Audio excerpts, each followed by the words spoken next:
Pyramid spiritual society మూమెంట్లో అందరూ గురువులే. గురువులందరికీ గట్టిగా క్లాప్స్ కొడదాం. వదిలేస్తే ఇక్కడ ఉన్న వాళ్ళందరూ కూడా బ్రహ్మాండంగా మాట్లాడగలరు. ఇవన్నీ మచ్చు తునకలు మాత్రమే. మన సత్తిపండు మధ్య మధ్యలో వచ్చి పాపం మాట్లాడడం కోసం, ఎందుకంటే మరి లోపల ఉన్నదాన్ని బయటికి చెప్తేనే ఆనందం. కాబట్టి విచ్చేసిన ఆత్మబంధువులందరికీ హృదయపూర్వక నమస్కారాలు. ధర్మో రక్షతి రక్షితః. చెప్పండి. అహింస పరమో ధర్మ.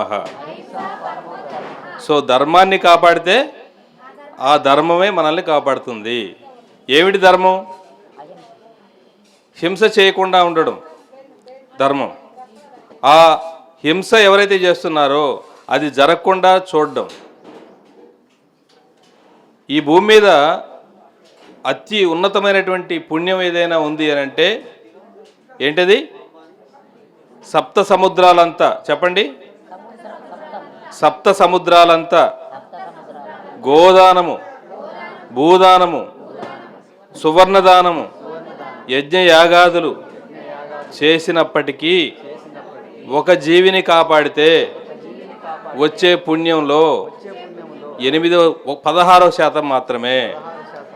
అంటే ఇంకా 84% పుణ్యఫలం మిగిలే ఉంది ఒక జీవిని కాపాడితే. గుర్తుపెట్టుకోండి. మరి ఈరోజు మనం చేసిన కార్యక్రమాల ద్వారా ఎన్ని జీవులు కాపాడి ఉంటాయి? గత 40 సంవత్సరాలుగా పత్రిగారు చేసిన కార్యక్రమాల ద్వారా ఎన్ని జీవులు కాపాడబడి ఉంటాయి? మరి ఈ పిరమిడ్ స్పిరిచువల్ సొసైటీ మూమెంట్ అనేది బుద్ధుడి దగ్గర నుంచి ప్రారంభించబడింది. ఆ తర్వాత ఆ మరిచిపోయిన విషయాన్ని సదానంద యోగి గురువు గారి ద్వారా పత్రిజీని మళ్ళీ, ఇదంతా పరమ గురువుల ఎజెండా. పరమ గురువులందరూ కలిసి ఈ యొక్క సత్యాన్ని ఈ ప్రపంచానికి అందేది. ఎందుకంటే భూమండలము ఇక్కడ మనం 84 లక్షల జీవరాశుల్లో మానవుడు చాలా గొప్పవాడు అని చెప్తారు. ఎందులో గొప్పవాడు? సర్వనాశనం చేయడంలోనా? చంపుకు తినడంలోనా? ఈ రోజున వృక్ష సామ్రాజ్యాన్ని, జంతు సామ్రాజ్యాన్ని, ఖనిజ సామ్రాజ్యాన్ని అడ్డగోలుగా మరి సర్వనాశనం చేసేస్తున్నాం మనం. అవునా కాదా? మరి నాశనం చేసేవాడు గొప్పవాడు ఎలా అవుతాడు? గొప్పవాడుగా ఉండవలసిన వాడు, ఇందాక హనుమంతరావు గారు చెప్పినట్టు పత్రిజీ ఇచ్చిన సందేశం, మాధవుడైన వాడు మానవుడిగా భూమి మీదకి వచ్చాడు. మానవుడు మాధవుడు కావడం కాదు, దైవం మానుష రూపేణ. ఈ మనిషి రూపంలో ఉన్న దైవాలం మనం. కానీ ఎలా ప్రవర్తిస్తున్నాం? అతి కిరాతకంగా, రాక్షసంగా, బొగ్గు గనుల్ని తవ్వేస్తున్నాం. మన శరీరంలోంచి ఏదైనా ఒక పార్టు వెళ్ళిపోయింది అనుకోండి, ఎలా ఉంటుంది? మన స్త్రీలకు సహజంగా ఋతుస్రావంలో రక్తహీనత జరుగుతుంది. అంటే ఐరన్ లోపించిందమ్మా, ఐరన్ బాగా పెరగాలంటే నీకు రక్తం బాగా పెంచుకోవాలని చెప్తారు. అంతే కదా? అంటే మన శరీరంలో అన్ని ఖనిజాలు ఉన్నాయి. ఐరన్ లాగే గోల్డ్, మన మినరల్స్, విటమిన్స్ ఇవన్నీ ఉన్నాయి. ఇవి లోపిస్తే ఎలా ఉంటుంది? మన శరీరంలో అవన్నీ లోపించినాయి అనుకోండి, సమస్యే కదా. మరి ఈ భూమిలోంచి మనం అడవులను నరికేస్తున్నాం, ఖనిజాలను మొత్తం తవ్వేస్తున్నాం, జంతువులను మొత్తం నరికేస్తున్నాం. మరి మానవుడు ఎలా గొప్పవాడవుతాడు? మానవ హక్కుల సంఘం మేడం మానవుల్ని రక్షించడం కోసం ఇలాంటి మేడం లాంటి వాళ్ళు ఎంతోమంది ఉన్నారు. వారందరూ గట్టిగా క్లాప్స్ కొడదాం. మరి జంతువుల్ని ఎవరు కాపాడాలి? మూగజీవుల్ని. మానవుడు, నోరున్న మానవుడు వాడికి సమస్య వచ్చిందంటే చెప్పుకుంటాడు. వచ్చి నాకు సమస్య వచ్చిందని కోర్టులు ఉన్నాయి, న్యాయస్థానాలు ఉన్నాయి.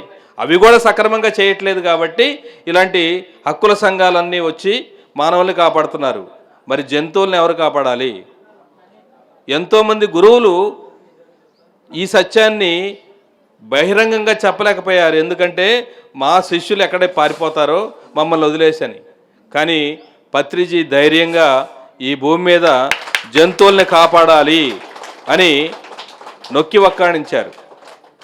అదే వాక్కుని ఇక్కడున్న పిరమిడ్ మాస్టర్లు అందరూ, ఈ భూమండలం మీద 144,000 మంది పిరమిడ్ మాస్టర్లు ఈ సత్యాన్ని బహిరంగంగా ప్రచారం చేస్తున్నారు. ఒక స్వామీజీ ఈ జంతువధ గురించి మాట్లాడితే అడ్డగోలుగా తిట్టారు, మొత్తం టీవీల్లో ఏకిపడేశారు. కానీ మనం రోడ్ల మీద ఇంత ప్రచారం చేస్తున్నా సరే ఎవరు ఒక్కరు కూడా మాట్లాడలేని పరిస్థితి ఎందుకు వచ్చింది? సత్యం ఉంది. సత్యమే వజయితే. ఇక్కడ మనం ఏదైతే ఆచరిస్తున్నామో దాన్నే మనం చెప్తున్నాము. ఈ పిరమిడ్ అనేది కింద అనేకం, పైన ఏకం. బుద్ధుడు 600 జన్మల్లో తెలుసుకున్నాడు దుఃఖం. ఆయనకేం దుఃఖం లేదు, రాజభోగాలు అనుభవిస్తున్నవాడు ఈ ప్రపంచంలో ఉన్న దుఃఖాలన్నీ పోగొట్టడం కోసం ఒకే ఒకటి పరిష్కారం. 5.5 సంవత్సరాలు ఆయన అన్వేషించి తెలుసుకున్న సత్యం ఆనాపాన సతి. అదే శ్వాస మీద ధ్యాస. శ్వాస మీద ధ్యాస చేస్తే ఈ భూమి మీద ఏ సమస్యలు ఉండవు. అన్ని సమస్యలకు పరిష్కారం, సర్వ సమస్యలకు పరిష్కారిణి ధ్యానం. ధ్యానం సత్యజ్ఞాన ప్రసాదిని, సర్వరోగ నివారిణి. ధ్యానం అక్షయపాత్ర, ధ్యానం కల్పతరు, ధ్యానం కామధేనువు. ధ్యానం చేస్తే నీకు అన్నీ వచ్చేస్తాయి. ఇంకా రానిదంటూ ఈ భూమి మీద ఏది లేదు. కుటుంబాలు బాగుపడతాయి, అందరూ బాగుపడతారు. చిన్నప్పటి నుంచి ఉండవలసింది ధ్యానమే. ధ్యానం చేస్తే స్వీయ క్రమశిక్షణ అనేది అలవడుతుంది. వాళ్ళ జీవితంలో ఎలా ఉండాలో ఎలా ఉండకూడదో వాళ్ళకి అర్థమవుతుంది. కాబట్టి చేయవలసింది ధ్యానం. మిగతా జీవుల పట్ల ఎలా మనం ప్రవర్తించాలి అనేది మనకు అర్థమవుతుంది. ఈ భూమి మీద ఈ రోజున పెట్రోల్ మొత్తం లాగిపడేసాం. ఇప్పుడు పెట్రోల్ కార్లు రావట్లేదు. భవిష్యత్తు రోజుల్లో పెట్రోల్ కార్లు ఉండవు, డీజిల్ కార్లు ఉండవు. పెట్రోల్ అంతా అయిపోయింది, మొత్తం తాగేసాం. సర్వనాశనం ఆవిరైపోయింది. మొత్తం వృక్షాలన్నీ ఈ రోజున మనం ఇలాంటి ఈ కట్టుకోవాల్సిన అవసరం వచ్చింది. కోతులు, ఎందుకంటే అడవుల్ని మొత్తం నరికేసాం. అడవుల్లో ఉండే కోతులు ఏం చేస్తాయి? ఊర్ల మీద పడిపోతాయి. వాటి స్థానంలో ఉన్నాయి, కానీ మనం ఏం చేసాం? నరికి పడేసాం. కాబట్టి ఇలా మానవుడి వల్లనే ఈ భూమి మీద మొత్తం సర్వనాశనం జరుగుతుంది. ఈ సర్వనాశనానికి పరిష్కారం ఏంటి అని ఆలోచించి పత్రిజీ పిరమిడ్ల నిర్మాణం చేపట్టారు. ఈ భూమి మీద ఈ నాశనానికి, మళ్ళీ ఈ నాశనం అయిపోయిన ఈ భూమి, క్షీణించిపోయినటువంటి శక్తిహీనమైనటువంటి ఈ భూమికి శక్తి ఎక్కడి నుంచి వస్తుంది? పిరమిడ్ నిర్మాణం ద్వారా వస్తుంది. పిరమిడ్ ఇంకొక రకంగా కింద అనేకం శవాలను పెట్టుకునేది కాదు. పిరమిడ్ అంటే ఈ భూమికి శక్తినిచ్చేది. శ్రీచక్రం మన హైందవ ధర్మంలో మరి శంకరాచార్యులు వారు 18 అష్టాదశ పీఠాలలో ఎప్పుడైతే శ్రీచక్రాలు స్థాపించాడో అప్పుడే ఇక్కడ హింస అనేది, అక్కడ ఆ దేవాలయాల్లో హింస అనేది ఆగిపోయింది. ఎక్కడైతే పిరమిడ్ నిర్మాణాలు జరుగుతాయో అక్కడ కూడా హింస అనేది తగ్గిపోతుంది.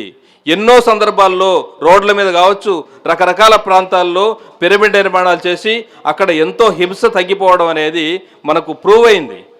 కాబట్టి ఈ పిరమిడ్ నిర్మాణాలు చేసినటువంటి ఈ పిరమిడ్ మరి వార్షికోత్సవానికి వచ్చేసిన మీ అందరికీ, ఈ పిరమిడ్ నిర్మాణాన్ని చేపట్టినటువంటి రాధాకృష్ణ గారికి, మరి మేడం రమా గారికి గట్టిగా క్లాప్స్ కొడదాం.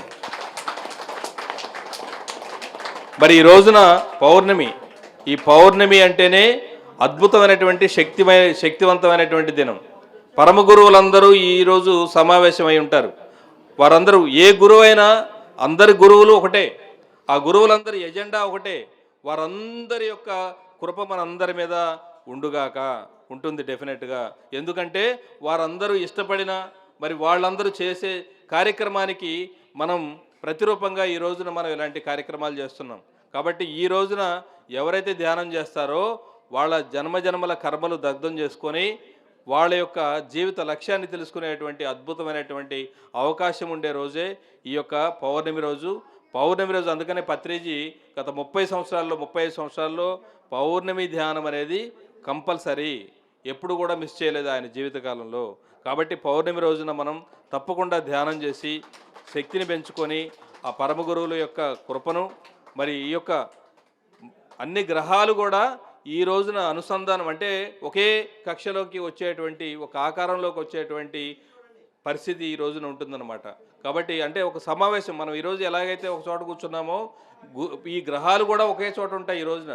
కాబట్టి వాళ్ళందరూ ఒకే చోట ఉండడం అంటే వాటి యొక్క గ్రహ దోషాలు అంటారు కదా, ఈ రోజున మనం ధ్యానం చేయడం ద్వారా ఆ దోషాలన్నిటినీ కూడా మనం పోగొట్టుకొని మన జీవిత కాలంలో మన జీవితాన్ని మనం అద్భుతంగా మనం జీవించేటువంటి అద్భుతమైనటువంటి అవకాశం ఈ పౌర్ణమి.